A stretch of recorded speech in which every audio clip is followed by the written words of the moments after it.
عباس رضوی صاحب نے اس روایت کو ضعیف کہہ دیا کہ نبی علیہ السلام قبر مبارک پہ خود سنتے ہیں. وہ کہتے ہیں ہماری مجبوری ہے اس کو ضعیف کہنا, کیونکہ ہم تو کہتے ہیں یہاں سے بھی سنتے ہیں. اگر یہ ہم مان لیں کہ قبر پہ سنتے ہیں اور یہاں سے پہنچایا جاتا ہے تو ہمارے فرقے کا نقصان ہو جائے گا. تو اعمش کی تدریس کے ساتھ ضعیف ہونے کو تو عباس رضوی صاحب بھی مانتے ہیں.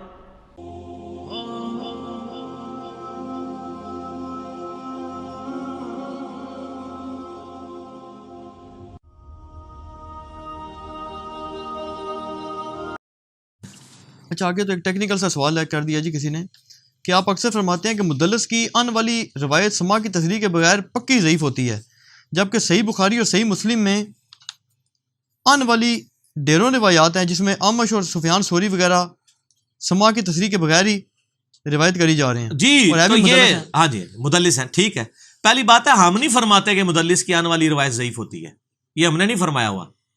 یہ امام مسلم نے اصول محدثین لکھے ہیں صحیح مسلم کے مقدمے میں کہ مدلس کی آن والی روایت سما کی تصریح کے بغیر ضعیف تصور کی جائے گی جب تک وہ سما کی تصریح نہ کرے.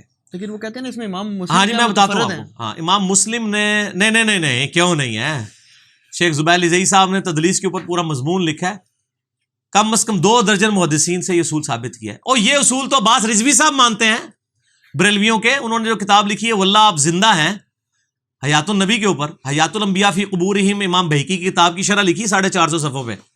اس پہ انہوں نے پتہ کیا کہا ہے، دیوبندی کہتے تھے کہ نبی علیہ السلام نے فرمایا، سنن البیہقی میں یہ روایت موجود ہے کہ جو شخص میری قبر پہ سلام پڑھتا ہے میں خود سنتا ہوں، جو دور سے پڑھتا ہے وہ میرے تک پہنچایا جاتا ہے.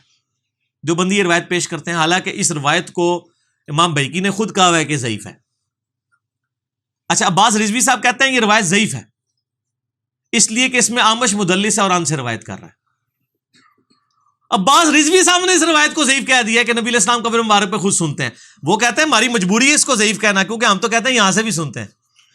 اگر یہ ہم مان لیں کہ قبر پہ سنتے ہیں اور یہاں سے پہنچایا جاتا ہے تو ہمارے فرقے کا نقصان ہو جائے گا. انہوں نے کہا کہ اعمش کی تدلیس ہے، اور وہ کہتے ہیں پیٹ محدثین کا رول ہے کہ مدلس کی آن والی روایت سما کی تصریح کے بغیر ضعیف ہوتی ہے. تو اعمش کی تدلیس کے ساتھ ضعیف ہونے کو تو عباس رضوی صاحب بھی مانتے ہیں، بریلویوں کے محقق، بریلویوں کے زبیر علی زئی سمجھ لیں آپ، وہ بھی مانتے ہیں. تو یہ تو سارے مانتے ہیں، امام مسلم کا موقف نہیں سب کا ہے. اور آپ اس کی مثال دیکھیں نا، سنن ابی داؤد میں حدیث ہے کہ نبی علیہ السلام فرمایا اگر میں سجدہ جائز سمجھتا تو بیویوں سے کہتا کہ اپنے خامدوں کو سجدہ کریں اس حق کے سبب جو اللہ نے ان کو دیا ہے. پوری حدیث اس طرح نا، وہ کوفہ نامی شہر کے ساتھ ہیرا نامی کوئی ایک جگہ تھی، وہاں سے ایک صحابی ہو کے آیا، اس نے دیکھا اپنے سردار کو سجدہ کرتے ہیں، اس نے آ کے نبی علیہ السلام کو سجدہ کیا. آپ فرمایا سر اٹھا یہ کیا کر رہا ہوں؟ کہا میں تو سجدہ کر رہا ہوں کیونکہ میں نے دیکھا لوگ اپنے سردار کو سجدہ کرتے ہیں، تو آپ تو اللہ کے نبی ہیں. آپ نے فرمایا جب میں فوت ہو جاؤں گا تم میری قبر سے گزرو گے، کیا میری قبر پہ بھی سجدہ کرو گے؟ اس نے کہا نہیں یا رسول اللہ. تو فرمایا مجھے کیوں سجدہ کر رہے ہو؟ اگر میں سجدہ جائز سمجھتا ہوں بیویوں سے کہتا کہ اپنے خامدوں کو سجدہ کرے اس حق کے سبب جو اللہ تعالیٰ نے دیا ہے. یہ حدیث ابو داؤد اور ابن ماجہ میں شریک القاضی کی تدلیس کے ساتھ ہے، ان سے روایت کر رہے ہیں. لیکن یہی روایت سنن کبریٰ البیہقی میں آئی ہے نا جب، تو شریک القاضی نے اپنی سما کی تصریح کر دیا اور اس نے کہا کہ مجھ سے حدیث اخبرنا حدثنا کے الفاظ کے ساتھ ہے کہ مجھ سے میرے استاد نے حدیث بیان کی، اس نے ان کے لفظ نہیں. اس کی بنیاد پہ ہم نے سما کی تصریح مل گئی، ہم ابو داؤد اور ابن ماجہ کو صحیح کہتے ہیں. ویسے یہ حدیث ضعیف تھی، اس سما کی تصریح ملنے سے صحیح ہوگی. تو امام مسلم جب یہ کہہ رہے ہیں کہ مدلس کی آن والی روایت سما کی تصریح کے بغیر ضعیف ہے، تو اس کا مطلب امام مسلم کو یہ مسئلہ پتہ ہے. یہ مسئلہ امام بخاری کو بھی پتہ ہے. بخاری مسلم میں جو سما کی تصریح کے بغیر آن والی روایتیں نا، اعمش کی، سفیان ثوری کی، سفیان بن عیینہ کی، شریک القاضی کی، زہری کی، وہ صحیح ہیں،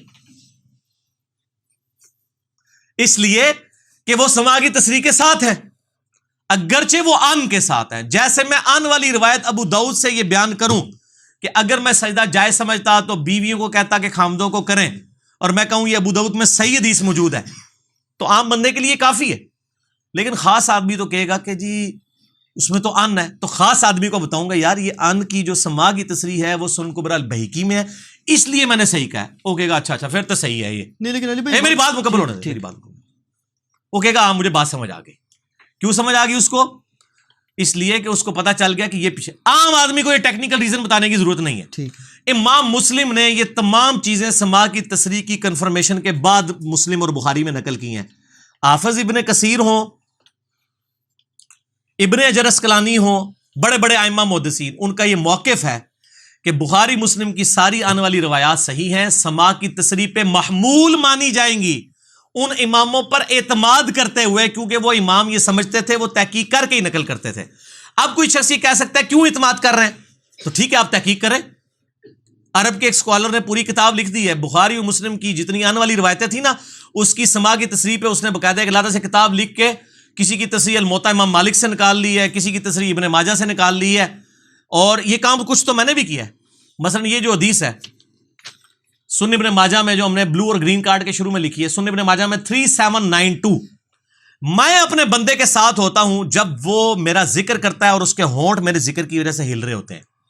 یہ پوری سند سنن ابن ماجہ میں ہے، حدیث قدسی. اس سے میرا یہ موقف ہے کہ زبان سے ذکر دل سے افضل ہے، کیونکہ اس میں آپ کی زبان بھی ہلتی ہے. اور اللہ تعالیٰ نے فرمایا جب کوئی شخص مجھے زبان سے یاد کرتا ہے تو میں اس کے ہونٹ ہلنے کی وجہ سے میں اس کے ساتھ ہو جاتا ہوں. یہ فضیلت دل کے ذکر کے لیے نہیں ہے.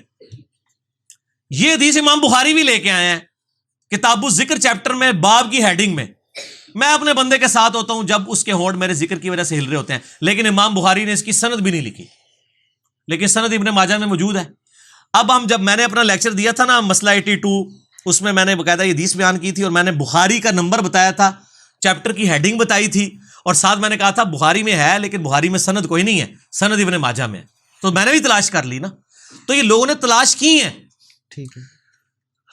الموطا امام مالک کا جو ابی ابن قاسم والا عبد الرحمن ابن قاسم والا نسخہ الموطا کا جو ہے، شیخ زبیر علی صاحب نے تحکیم کے ساتھ کیا ہے. اس میں جتنی آنے والی روایتیں آتی ہیں نا زہری کی الموطا کے اندر، تو شیخ زبیر صاحب جب اس کے اوپر تحکیم لگاتے ہیں تو لکھتے ہیں کہ اس میں زہری مدلس ہے، لیکن زہری نے سما کی تصریح بخاری میں کی ہوئی ہے، زہری نے سما کی تصریح ابن ماجہ میں کی ہوئی ہے.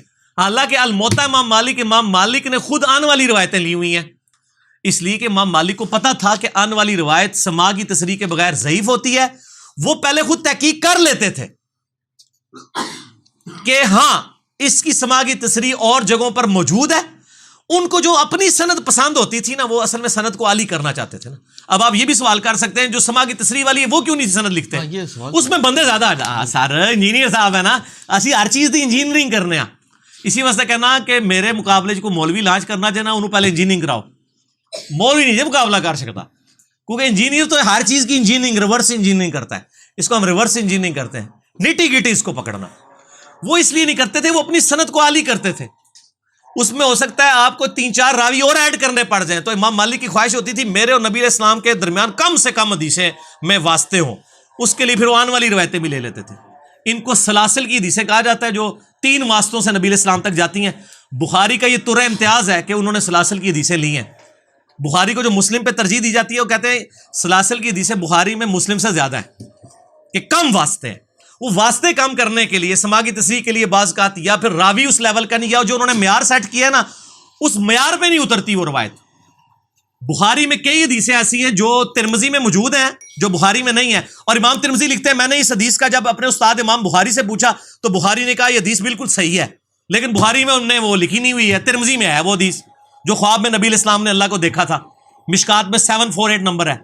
اب امام بخاری حدیث کو صحیح بھی کہہ رہے ہیں اور بخاری میں لکھ نہیں رہے ہیں، اس لیے کہ جو اصول انہوں نے طے کیا نا اس اعلیٰ درجے کی اس صحت پہ نہیں تھی. صحت تھی اعلیٰ درجے کی نہیں تھی. جس طرح ہم کہتے ہیں بخاری مسلم کا اعلیٰ درجہ جو ہے وہ ترمذی ابو داؤد کا نہیں ہے، چاہے صحیح بھی ہو.